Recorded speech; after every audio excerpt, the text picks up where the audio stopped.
Hello everyone and welcome back to my channel Teaching Diary. This is class 11 food nutrition chapter number 4. I'm going to start today. It is about recommended dietary allowance. So before I start with this chapter, there are two things you need to understand.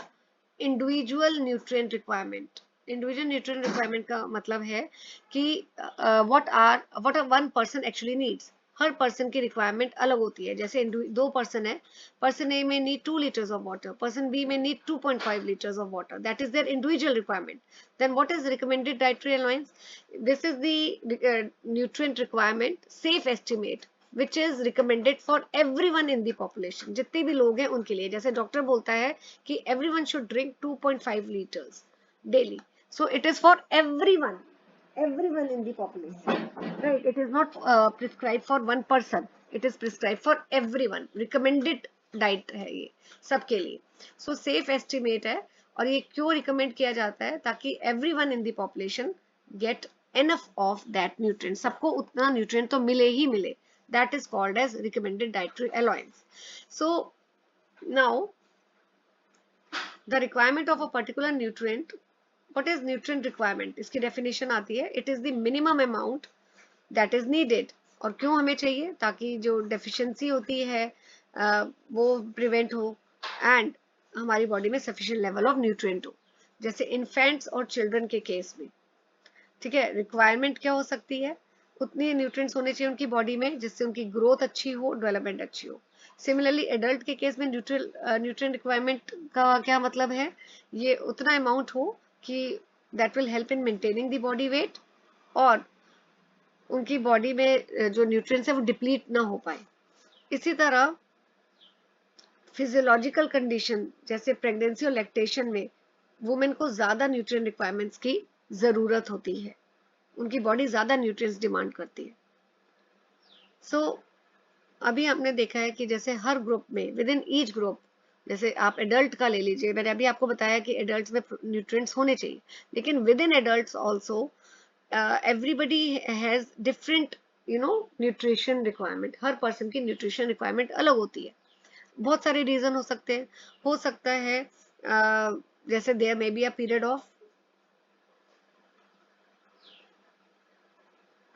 अच्छा यहाँ पे एक चीज और पहले मैं पढ़ लेती हूँ इससे समझाने से पहले कि विद इन ईच ग्रुप, जैसे एडल्ट्स में ही there may be individual variation in the nutrition requirement. मैंने अभी बताया कि एक चाहे एडल्ट्स में भी विद इन एडल्ट्स, जो एडल्ट्स का ग्रुप है उसमें हर किसी की रिक्वायरमेंट न्यूट्रिशन की अलग हो सकती है. हो सकता है कि किसी टाइम पे जो है there is a low intake of diet, कम खा रहा है एक पर्सन, दूसरा नहीं, दूसरे की डाइट बेटर है. सो कुकिंग मेथड्स भी अलग हो सकते हैं. There may be different bioavailability of the nutrients. Bioavailability का मतलब, ये भी डेफिनेशन पेपर में आ सकती है 1 मार्कर. बायो अवेलेबिलिटी का मतलब है amount of nutrients which is release from the food. It means वो न्यूट्रिएंट्स जो हमारी फूड से हमें मिलते हैं and it is absorb by intestine and used by the body. तो इसलिए हर किसी की न्यूट्रिशन रिक्वायरमेंट अलग है. तो एक सेफ्टी फैक्टर हमारी न्यूट्रिशन रिक्वायरमेंट में ऐड किया जाता है. ये रिक्वायरमेंट जो है ये इंडिविजुअल है. जब हम इसमें सेफ्टी मार्जिन ऐड कर देते हैं तो वो बन जाता है रिकमेंडेड डाइटरी इनटेक, राइट. तो ये जो इंडिविजुअल रिक्वायरमेंट में वेरिएशन हो रही है, जैसे किसी को 2 लीटर पानी चाहिए, किसी को 2.5 लीटर पानी चाहिए, तो ये variation, differences in the requirement, it is removed by recommended dietary intake. इसमें क्या बोला जाता है? सभी को 2.5 लीटर पानी लेना ही चाहिए. सो डेफिनेशन क्या है? Level of intake of the essential nutrients that is just to be adequate और सफिशिएंट. मतलब उतने न्यूट्रिएंट्स जो माना गया है कि हर किसी के लिए सफिशिएंट है, राइट. नाउ ये मिनिमम रिक्वायरमेंट नहीं है आरडीए, राइट, एंड ये ऑप्टिमम लेवल ऑफ इनटेक भी नहीं है. ये एक सेफ और एडुक्वेट लेवल ऑफ न्यूट्रिएंट्स है जो रिकमेंड किए जाते हैं कि सभी को इतना तो लेना ही चाहिए, right. Okay, now what are the uses और applications of recommended dietary allowance? Very important question from examination point of view. Applications of recommended dietary allowance. तो इसका क्या रिकमेंडेशंस का क्या यूज है, का एप्लीकेशन है, this we will study, right. So first point में ये जो डेफिनेशन है, फर्स्ट पॉइंट जो है इसको मैं एक्सप्लेन कर देती हूँ। क्या, जस्ट अ सेकेंड। हाँ जी बेटा, देखिए फर्स्ट पॉइंट में क्या है कि आरडीए हेल्प्स इन असेसिंग न्यूट्रिएंट इनटेक। तो इसका मैं हेडिंग लिख देती हूँ, जो यहाँ पे नहीं लिखा है आप लिख सकते हैं। It assess nutrient intake. क्या मतलब है इस बात का कि अगर रिकमेंडेड डाइटरी अलाउंस हमें कैसे हेल्प करता है कि हम कंपेयर कर सकते हैं कि हर पर्सन की न्यूट्रिएंट इनटेक कितनी है with the recommended dietary allowance, to identify कि कितना रिस्क है, कितना न्यूट्रिशनल डेफिशिएंसी का रिस्क है। यानी जैसे पर्सन ए को 2 लीटर्स वाटर वो ले रहा है, ये इसकी इंडिविजुअल न्यूट्रिशन रिक्वायरमेंट है, और रिकमेंडेड कितनी की गई है 2.5। तो आरडीए से हम कंपेयर कर सकते हैं कि वो कितना इनटेक कर रहा है और कितना उसको लेना चाहिए, या हम ये भी कंपेयर कर सकते हैं कि कितना वो ले रहा है और as per recommended dietary allowance कितनी डेफिशिएंसी है, उसको कितनी डेफिशिएंसी है, हाफ लीटर जो है वो जो नहीं ले रहा, that is the deficiency. So it helps in comparing the nutritional intake, right, and nutrient intake with the RDA, ताकि हम आइडेंटिफाई कर सके कि जो रिस्क है न्यूट्रिशनल डेफिशिएंसी का वो कितना है, number one. Number two, it helps in clinical management. Clinical management में भी हमें हेल्प करता है। कैसे? डॉक्टर्स और डाइटिशियंस को हेल्प करता है कि वो न्यूट्रिएंट रिक्वायरमेंट मॉडिफाई कर सके पेशेंट्स के। Third, it helps in meal planning also. यहाँ लिखेंगे मील प्लानिंग थर्ड पॉइंट में। मील प्लानिंग कैसे कि बैलेंस डाइट जो स्कूल्स के लिए, हॉस्पिटल्स के लिए, प्रिजन्स के लिए, बाकी इंस्टीट्यूशंस के लिए बैलेंस डाइट प्रिपेयर करने में आरडीए जो है वो हेल्प करता है।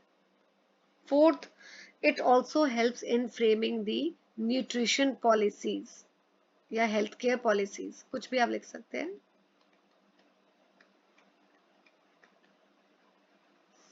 Right. So public health experts को हेल्प करता है ताकि वो न्यूट्रिशन प्रोग्राम्स डिजाइन कर सके, गवर्नमेंट पॉलिसीज फ्रेम कर सके। फिफ्थ में, it also helps in food supply planning. Food supply planning में हेल्प करता है ताकि plan it's helps in planning and procuring adequate food for different population groups. Six point में, it evaluate food adequacy. Checks की जो food supply है वो available है या नहीं, या इट ऑल्सो चेक्स कि जितना भी अवेलेबल फूड सप्लाई जो है, क्या वो न्यूट्रिशनल नीड्स जो लोगों की है उसको पूरी कर रहा है या नहीं कर रहा। Seventh, it also interpret food records. Food consumption records को एनालाइज करने में हेल्प भी करता है। Then eighth is, it helps in this national feeding programme. तो ये स्टैंडर्ड्स आरडीए जो है वो it set standards for the government nutrition programmes, right. Okay, it also helps in nutrition education. RDA helps in nutrition education also. It is used to design nutrition awareness. It educate also it helps to design education programs for the public. Then 10th is, it also helps in food product development. तो इसमें लिख सकते हैं food product development में भी help करता है।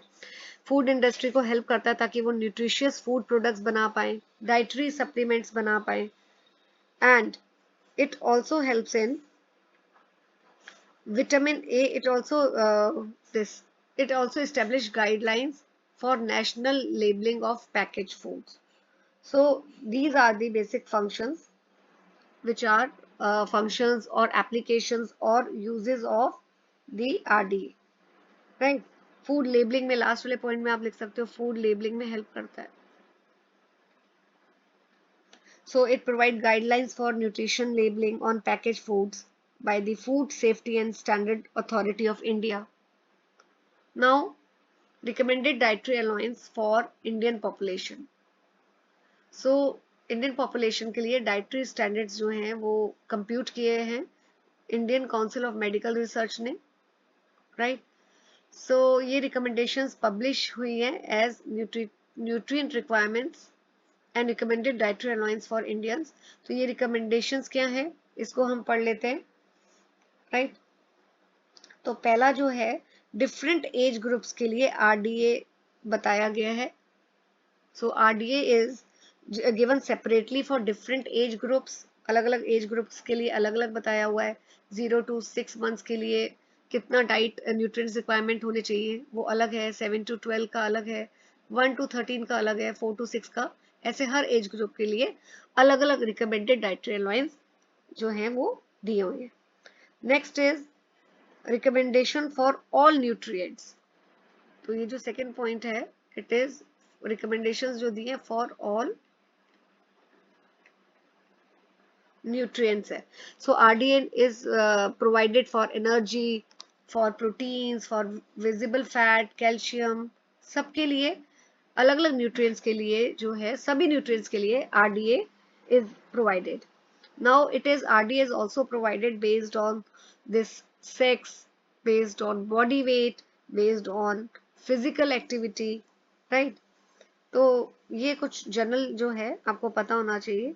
Then RDA is also given for for energy, जैसे यहाँ पे मैं बताती हूँ एनर्जी के लिए जो RDA है वो यूनिट ऑफ मेजरमेंट क्या बताया है, किलो कैलोरीज।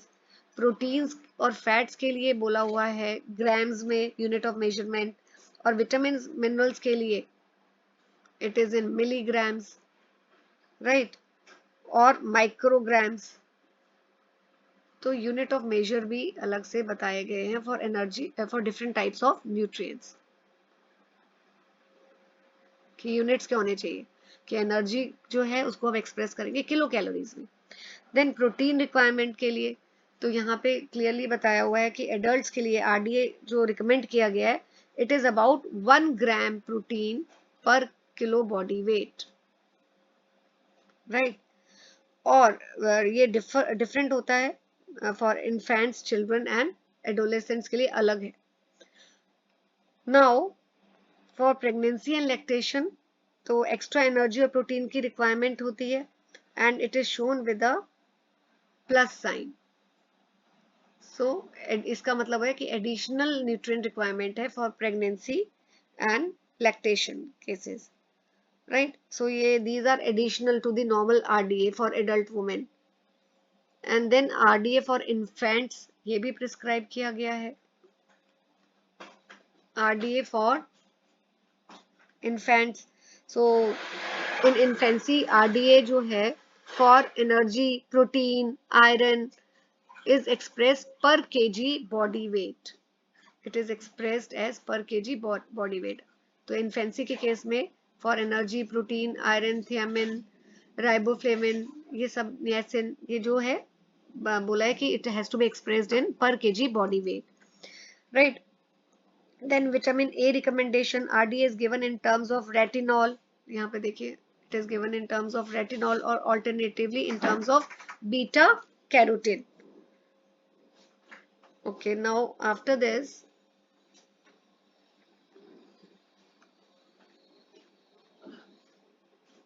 ये टेबल है, इसको आप एक बार देख लीजिएगा।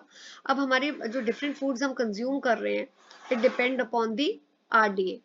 जैसे कि higher the RDA for a particular nutrient, the more should be the consumption of food rich in that nutrient. इसका क्या मतलब है, जैसे हमें पता है कि जो कोई हैवी वर्कर है, एडल्ट मेल है, उसको जो उसकी जो आरडीए है requirement, it will be more.